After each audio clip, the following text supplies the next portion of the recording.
Sudevaya. Om Namo Bhagavate Vasudevaya.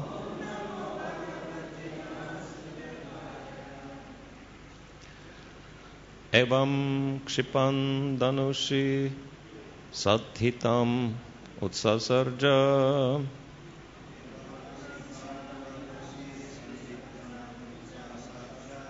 Evam Kshipan Danushi Sanditam Utsasarja.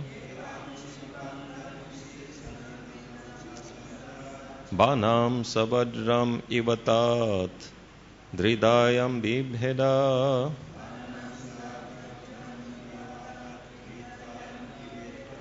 Banam Savajram Ivatat Dridayam Bibheda.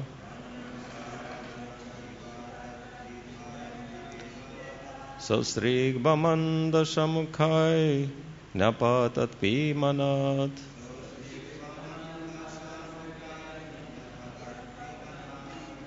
Sasrig Bamanda Shamukhai Napatat Vimanat.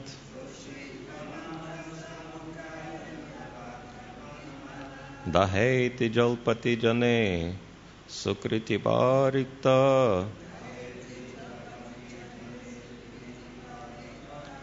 Daheti Jalpati Jane Sukriti Parikta. Evam Kshipan Danushi Sandita Mutsasarja.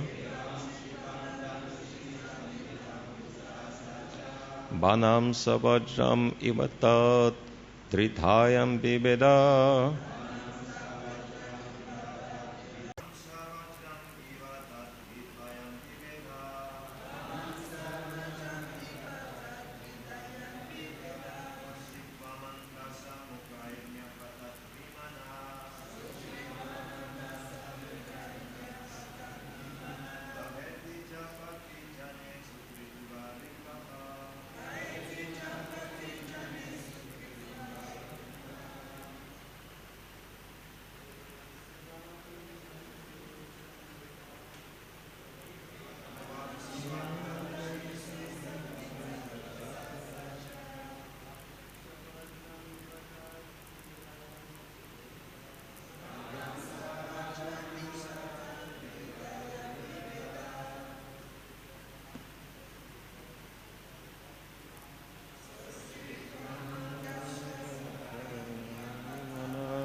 Daheti Jalpati Jane Sukriti Varikta.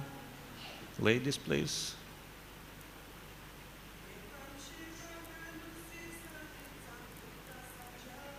Evam Kshipan Danushi Sandita Mutsasarja.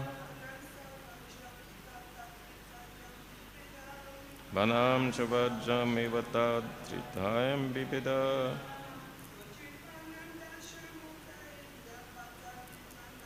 Sasri Gvamanda Shamuktainya Papimana.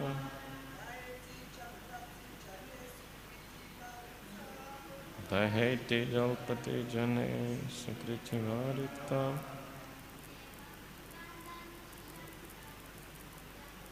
Ram Vidam Danushi Sandita Mutsasarja. Banam Savajram Ivata Dritayam Bibeda.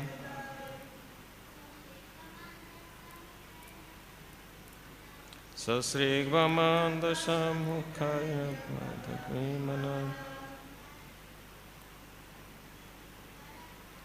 Daheti Jalpati Jane Sukriti Varikta. Evam, in this way, Kshipan, chastising Ravana, Danushi, on the bow, Sanditam, fixed an arrow, Utsasarja, released toward him, Banam, the arrow, Saha, that arrow, Vajramiva, like a thunderbolt. Tat hridayam, the heart of Ravana. Bibheda, pierced. Saha, he, Ravana. Asrik, blood. Vaman, vomiting. Dasamukhai, through the 10 mouths. Nyapatat, fell down. Vimanat, from his airplane. Ha ha, alas, what happened? Iti, thus. Jalpati, roaring. Jane, when all the people present there. Sukritaiva, like a pious man. Riktaha, when the results of his pious activities are finished. Translation and purport by His Divine Grace A.C. Bhaktivedanta Swami, Srila Prabhupada Ki Jai. After thus rebuking Ravana, Lord Ramachandra fixed an arrow to his bow, aimed at Ravana, and released the arrow which pierced Ravana's heart like a thunderbolt. Upon seeing this, Ravana's followers raised a tumultuous sound, crying, "Alas, alas, what had happened? What has happened?" As Ravana, vomiting blood from his 10 mouths, fell from his airplane, just as a pious man falls to earth from the heavenly planets when the results of his pious activities are exhausted. Purport. In Bhagavad Gita 9.21 it is said, Kshine punye martyalokam vishanti. When the results of their pious activities are exhausted, those who have enjoyed in the heavenly planets fall again to earth. The fruitive activities of this material world are such that whether one acts piously or impiously, one must remain within the material world according to different conditions, for neither pious nor impious actions can relieve one from Maya's clutches or repeated birth and death. Somehow or other, Ravan was raised to an exalted position as the king of a great kingdom with all material opulences, but because of his sinful act of kidnapping Mother Sita, all the results of his pious activities were destroyed. If one offends an exalted personality, especially the Supreme Personality of Godhead, one certainly becomes most abominable, bereft of the results of pious activities. One must fall down like Ravana and other demons. It is therefore advised that one transcend both pious and impious activities and remain in a pure state of freedom from all designations. Sarvapade vinimurmukta tatparatvena nirmalam. When one is fixed in devotional service, he is above the material platform.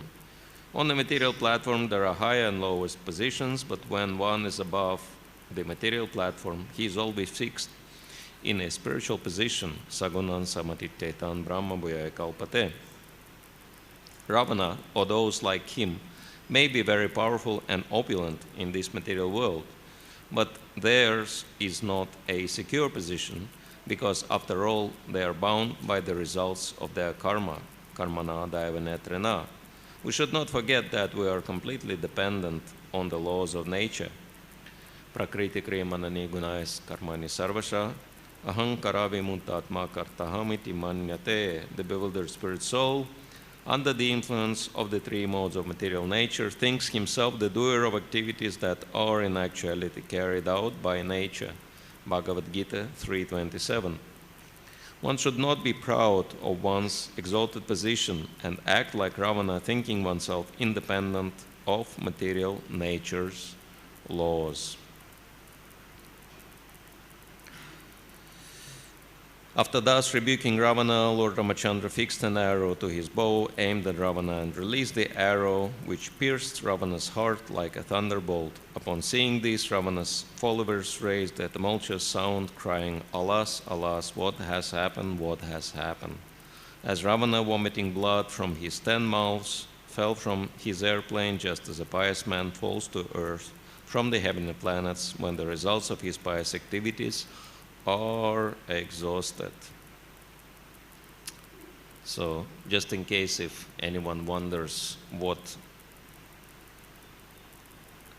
Lord Ramachandra said to Ravan, how did he rebuke him, and what he rebuked him for, we'll read the previous verse, which says, Lord Ramachandra said to Ravan, "You are the most abominable of the man-eaters. Indeed, you are like the stool. You resemble a dog, for as a dog steals eatables from the kitchen in the absence of the householder, in my absence you kidnapped my wife Sita Devi. Therefore, as Yamaraj punished sinful man, I shall also punish you. You are most abominable, sinful, and shameless. Today, therefore, I, whose attempts never fail, shall punish you." So,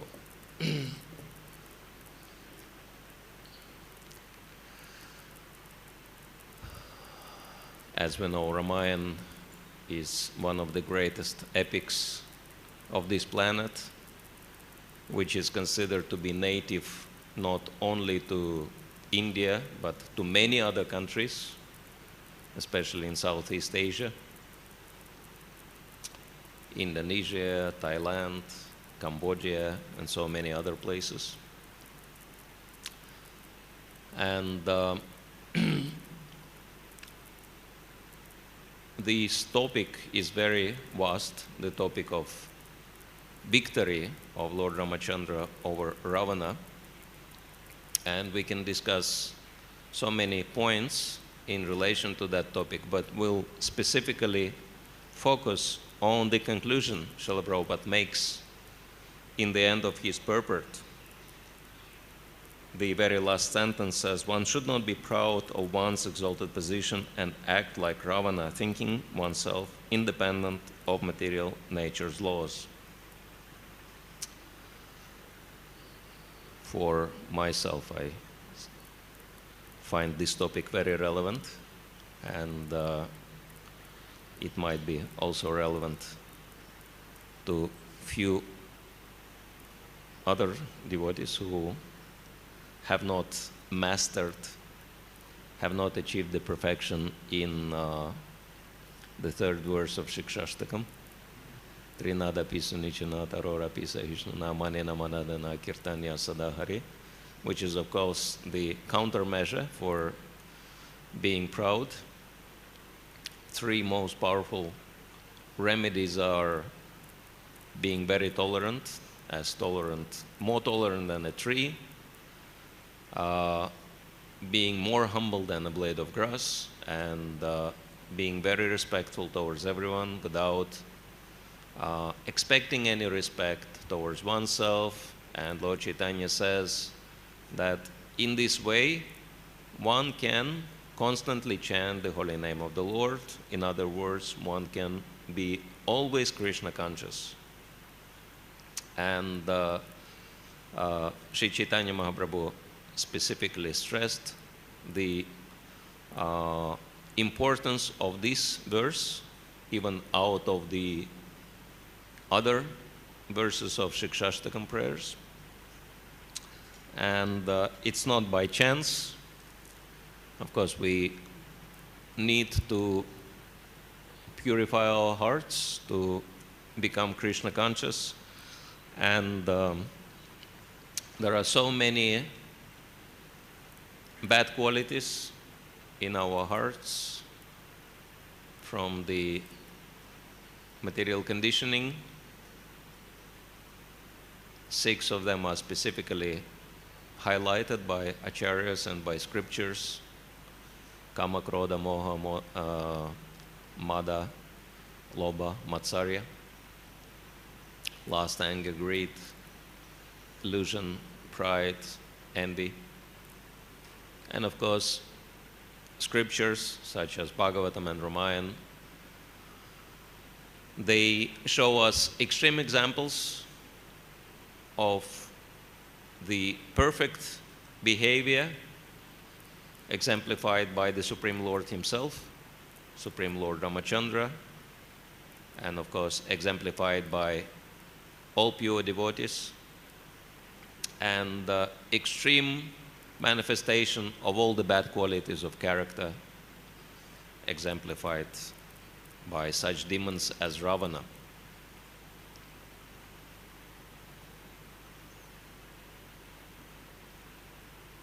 Ravana was definitely envious of the Supreme Lord. That's why he was acting in such a crazy way to bring about his own ruination. He was surely lusty to such an extent that he stole Sita Devi, trying to enjoy her.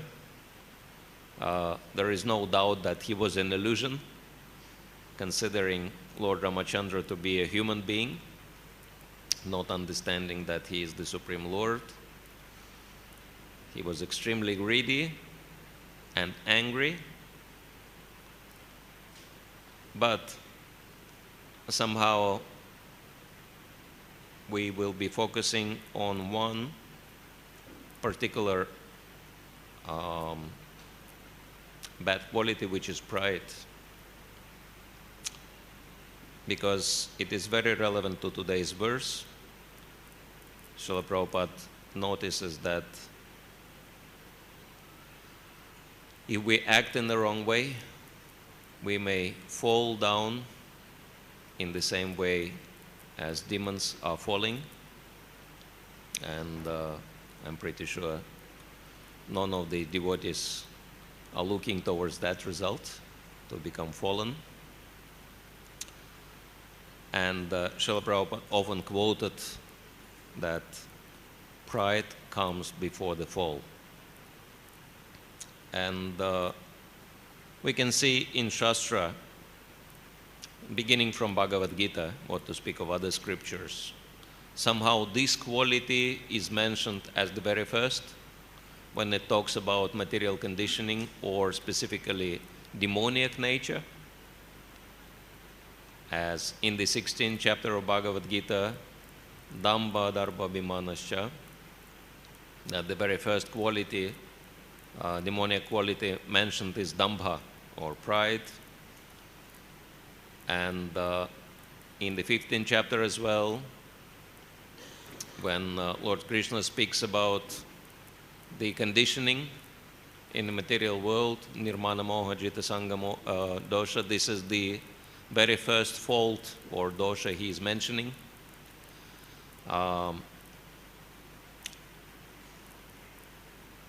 Understanding of, or perception that I'm the Lord and the master of everything I survey, desire to control, which is pride. And when Krishna speaks in the 13th chapter of Bhagavad Gita,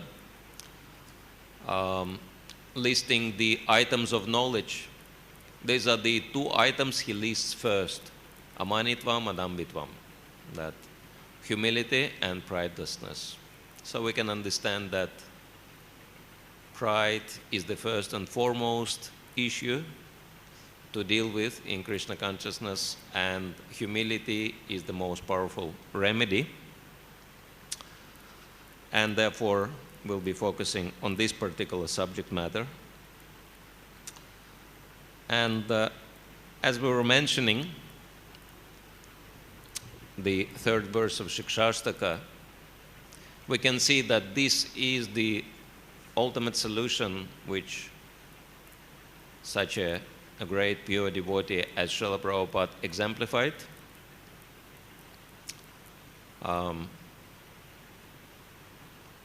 He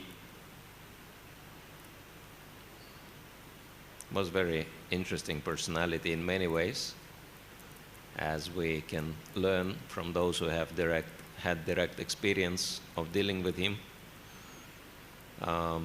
He was extremely tolerant, and when one devotee approached Srila Prabhupada complaining about his god brothers, Srila Prabhupada told him, please tolerate them in the same way as I tolerate you. And of course, such an instruction from someone who is practicing what he is preaching is very powerful. So And Srila Prabhupada exemplified extreme humility in so many ways. Someone told Srila Prabhupada, "You are the greatest of the Vaishnavas." And Srila Prabhupada responded, "Vaishnava, I'm only trying to become a Vaishnava. Vaishnava is a very high position, which is a very clear symptom of someone on the topmost level of Krishna consciousness, as we see such great devotees as Bhakti Thakur and Narottam Das Thakur. In their songs, they always express their, they speak about themselves as being very fallen and low. Bhakti Thakur in his song Gopinath says that even demons killed by Krishna in Vrindavan are better than me, because all those demons are already in the spiritual world and I'm still rotting here in this material world. So not only they are humble, but they are genuinely humble. They have a real foundation, how they perceive themselves. So it's not fake humility, it's a very real humility. And we can see that it actually comes from very high level of Krishna consciousness.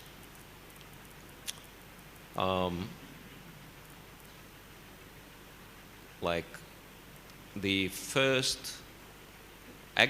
foundation of Krishna consciousness is to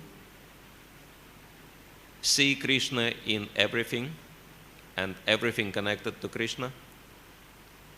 As Krishna explains in the 30th verse of 6th chapter of Bhagavad Gita, Yomam Pashyati Sarvatra Sarvam Chamaya Pashyati, one who sees me in everything and everything in me, he will never be lost to me, and I will never lose sight of such a devotee. And we can see, of course, Srila Prabhupada is mentioning so many times that even very insignificant living entities such as insects, for example, are also spiritual beings, parts and parcels of Krishna, and therefore they should not be disturbed unnecessarily. But then he goes even further. In one class, he instructs the devotees, for example, that we should not pick flowers at night because flowers are resting, and so they should not be disturbed while they rest. So this is amazing. To treat with respect, what to speak of human beings, what to speak of animals, what to speak of insects, even plants. So this is Krishna consciousness. Srila Prabhupada exemplified that for us, and this is our ideal we're striving for. And I'm sure that those of us who haven't reached that ideal yet would love to achieve that goal. How many of you would love to develop this kind of consciousness? Okay. And so we'll be speaking about the process of overcoming pride, which is the primary obstacle on this path. Actually, the stages.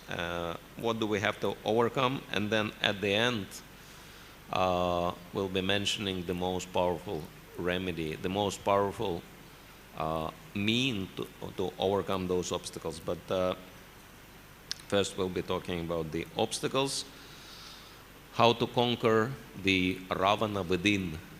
So this is the most important relevance. This is how this pastime is relevant for us, that we need to learn. Chanakya Pandit says that intelligent man will always learn. From some he will learn how to be, and from some he will learn how not to be. And so Ravana is a very good example for us how not to be in Krishna consciousness, what to avoid. And it's very interesting that Srila Bhaktivinoda Thakur, by whose grace we're all sitting here, because without him, no one of us would ever know about the importance of Mayapur Dham. So we all owe to Bhaktivinoda Thakur our presence, the great mercy we're receiving by being in the Holy Dham. And so he's analyzing the process of devotional service and Krishna's pastimes in Vrindavan, and he speaks about different demons Krishna killed in Vrindavan, or different people he corrected in different ways. Not everyone was demon. There were few demigods involved also, such as Brahma, Indra, Varuna, and some human beings such as Yajnik Brahmanas performing yagyas. And he says that all these pastimes of killing / correcting are connected to overcoming obstacles on the path of devotional service. And there are 21 pastimes in total, exemplifying 21 major obstacles on the path of spiritual advancement. And it is very interesting to note, if you look at the complete list, which we won't have time to go through, but if you look at the complete list, you will notice that at least 7 out of the 21 obstacles are connected to pride in different shapes and forms. And so, which again shows how important it is to overcome pride.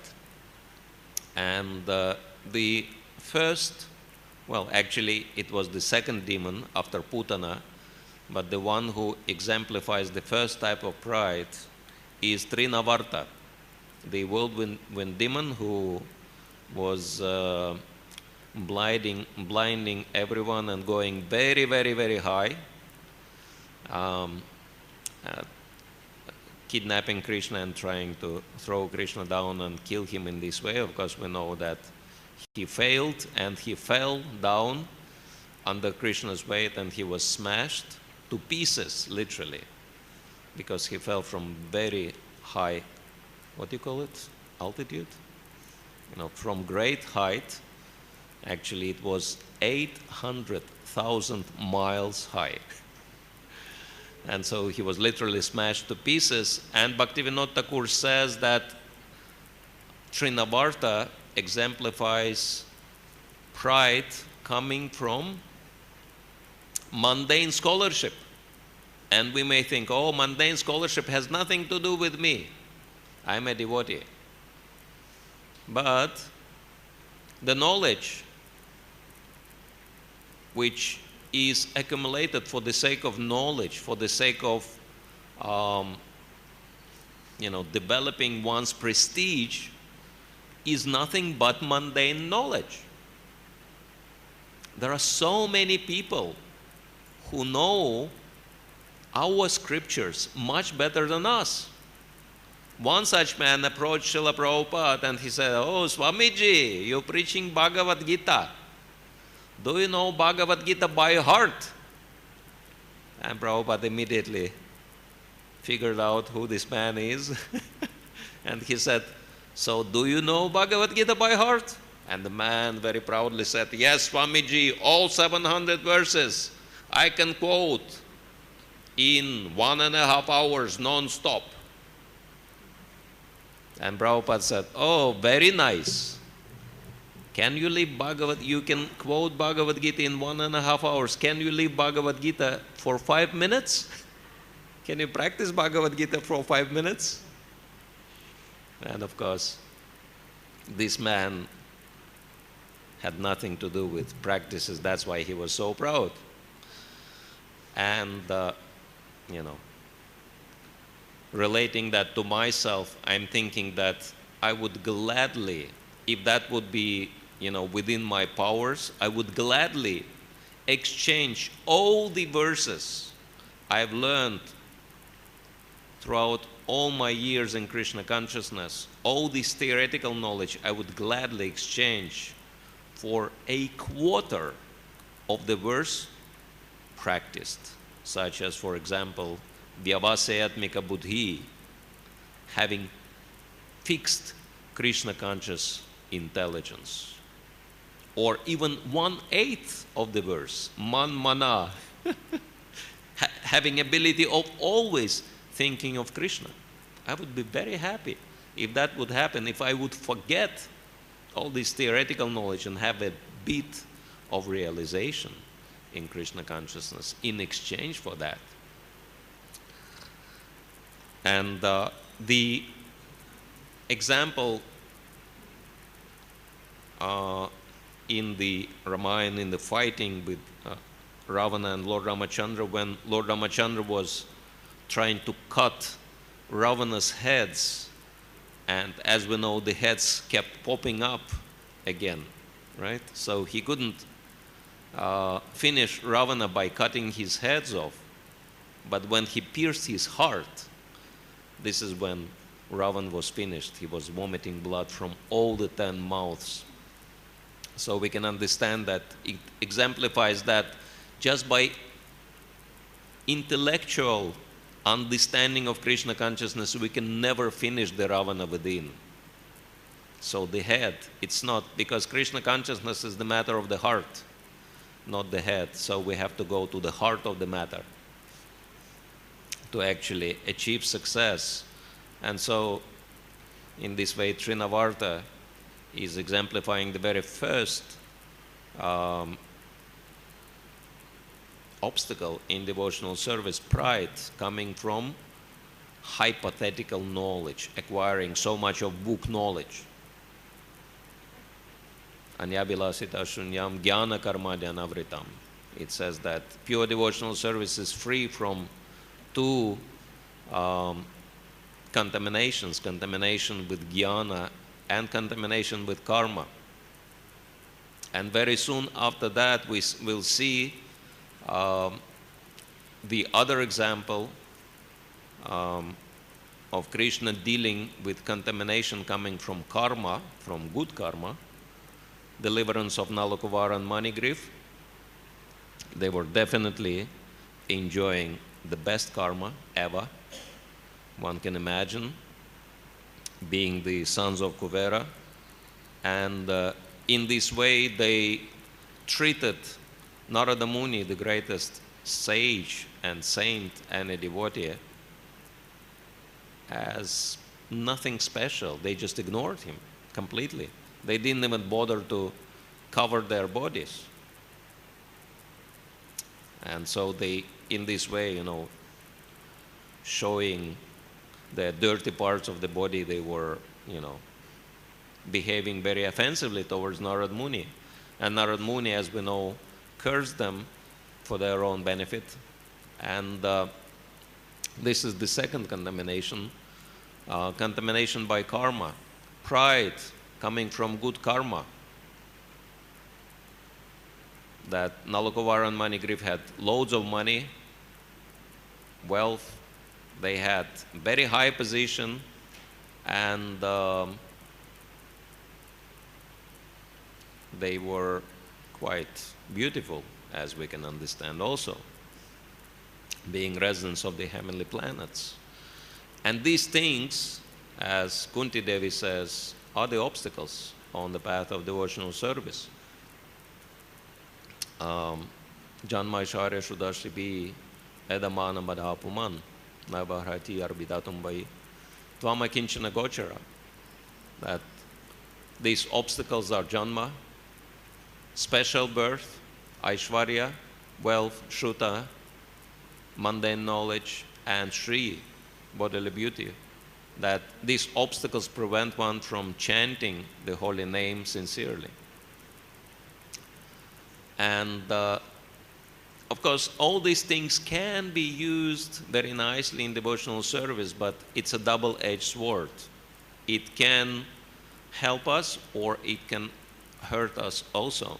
And it is very important for us to learn the lessons from Nalakuvar and Manigriv and be very, very careful about good karma. And yesterday we were discussing with one guest in Mayapur who actually lives on the premises for quite long as a researcher of human nature. And she discovers certain traits of activities within the community which are very unfavorable. And actually all these traits are coming from not really practicing what we're preaching. And one point she mentioned, of course, it's well known that some devotees, especially coming from Western countries, they keep maids at their houses, servants from local people. They clean, they do different things, whatever is needed, all the housework, because it's really cheap, it's very affordable. That most of the devotees who would never be able to afford maid in the house in the West can easily afford it here. And then she said, those maids sometimes, of course, it's not in relation to all the devotees, that those house workers, those maids are sometimes treated in such a way that they paid as little as possible and made work as much as possible, and treated not very justly in many ways. And the excuse is, oh, these people are not ISKCON devotees, so I can treat them any way I want. But we disregard the fact that these are not just devotees, but these are the residents of Sridham Mayapur. These are the residents of the spiritual world. And we can only imagine what kind of, bad reaction can come from mistreating Dambasi. So that's a very important point to consider. And of course, this kind of attitude comes from, the feeling of superiority. Oh, these are just, simple people. I don't really need to worry much about them, right? So respect is a very important part of devotional culture. I'm realizing one point that we'll never be able to finish all 7. So I think we should shortcut our topic, and even though other obstacles are not as important, if even not more important, I'll just quickly mention the other types of pride, specifically mentioned by Bhaktivinoda Thakur. Third one is Brahma, who stole Krishna's devotees, separated Krishna's devotees from Krishna, and he suffered because of that. So we should never do anything to separate devotees from Krishna, to upset devotees. Yogic Brahmanas, who have the pride of having a position in Varnashram Dharma, in Daiva Varnashram also, because they were not demons, they were devotees. And so they had the pride of having special position. And I remember how one of our very well-known preachers mentioned that sometimes the dynamics in our devotional framework are very interesting, that when people first come to Krishna consciousness, they feel that I'm the most insignificant of all. Dasa dasa anudas, right? This is how one feels in the very beginning, after joining the movement. Then after a while, one becomes just anudas, small servant, right? Then after a while, one becomes officially Das, receives first initiation, right? And then after a while, Das gets, respect and becomes Prabhu. And then after that, the danger is that one can feel that now I am Mahaprabhu. And then, of course, Lord Chaitanya is in trouble because he got a competitor there. So Maya immediately removes such people from the scene. So that we have to be very mindful of. Another obstacle number 5 is Indra. And we know that Indra suffered due to competitive nature. Why they worship Krishna, why not me? So desire for worship comes here very strongly. And 6th manifestation of pride is Arushtasura, who exemplifies mundane religiosity, and we understand that the last strong statement of Krishna in Bhagavad Gita is Sarva dharmam parityajya mamekam sharanam vraja, abandon all varieties of religion, just surrender unto me, which shows that Krishna consciousness is above all types of religiosity. And the very first declaration after Mangalacharana of Srimad Bhagavatam is Dharma Projita Kaitavatra, rejecting all types of mundane religiosity. So this is one of the topmost missions of both Srimad Bhagavatam and Bhagavad Gita. And the last type of pride out of these obstacles is Keshi, the horse demon, which is the obstacle of feeling that I'm the best of all the devotees and guru for everybody else. So we can understand that this is the most dangerous one. And what is the remedy for all this? That there are so many types of pride, and there are, we can say, 2 most powerful remedies. And first one is, of course, Shravanam,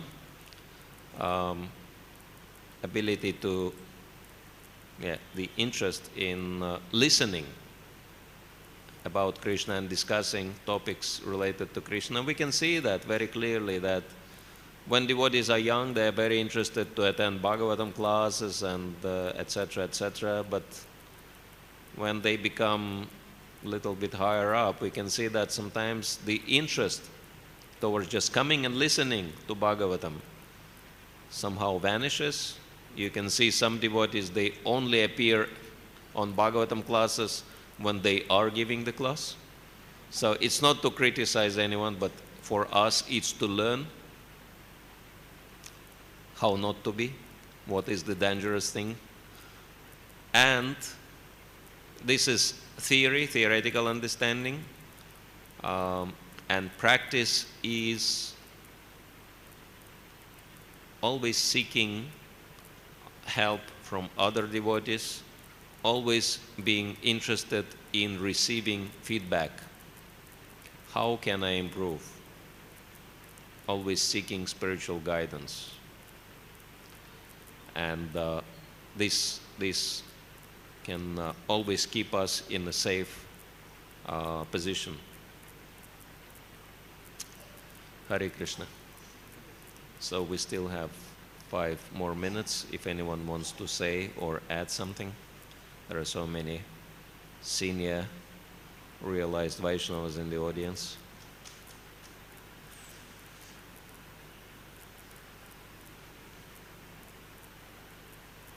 Oh, yeah. Hare Krishna Mataji. We have microphone?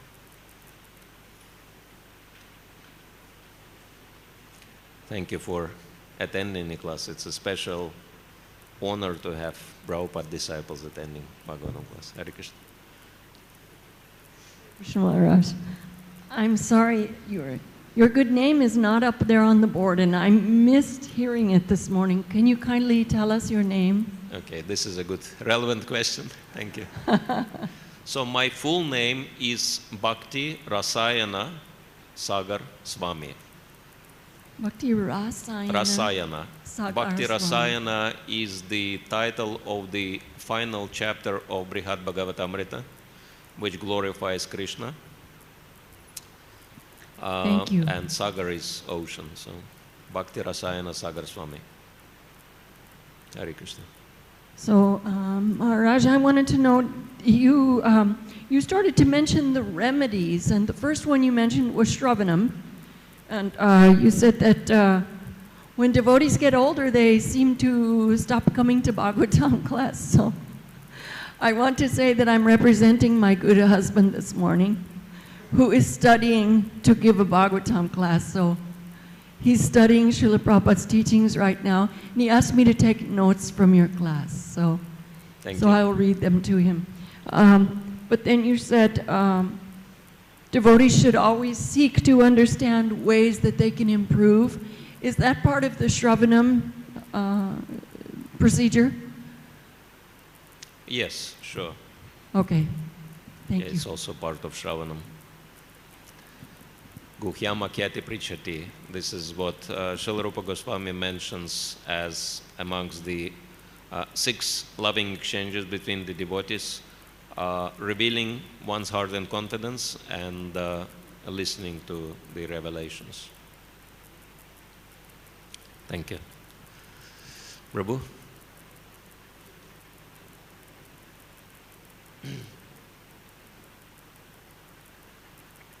Maharaj.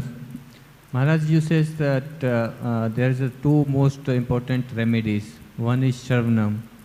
And Maharaj, what is the second one?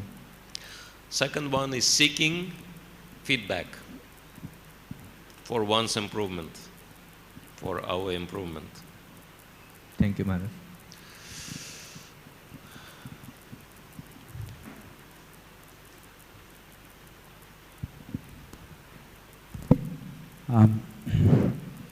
What should one do about past? You know, time moves on, and we remember things, sometimes prideful things we've done in the distant past. But there seems to be not too much you can do about that. So I'm wondering, is there any remedy for past prideful activities that now that you've gotten older and you're a little bit more wise, you feel ashamed about? What should you do about past prideful activities? Past pride. Talking about past accomplishments? No, I'm talking about things that you did that were very prideful a long time ago. Yeah. And still proud of? Or? No, you're ashamed of them now, but the thing is there's not too much it seems you can do about them. It's in the deep past. Well, if we are ashamed of something in the material world, this is actually very helpful for our spiritual advancement because it helps us to develop genuine humility. We can see or we can read the songs of Bhaktivinoda Thakur. He's always feeling remorseful for wasting so much time, etc., etc. So it's actually a good feeling, which can help one to advance spiritually. Okay, last one, and then we'll have to finish. Just a small contribution. I think to control pride, we just have to remove a P in pride when we ride. Remember, pride, so we remove a P. The P in pride, it's when we will ride. Or remove the P. Okay. All right, so thank you all very much. Grantaraj Srimad Bhagavatam ki jai, Srila Prabhupada ki jai, Shri Ramachandra Vijayotsava ki jai, Gaur Premanande.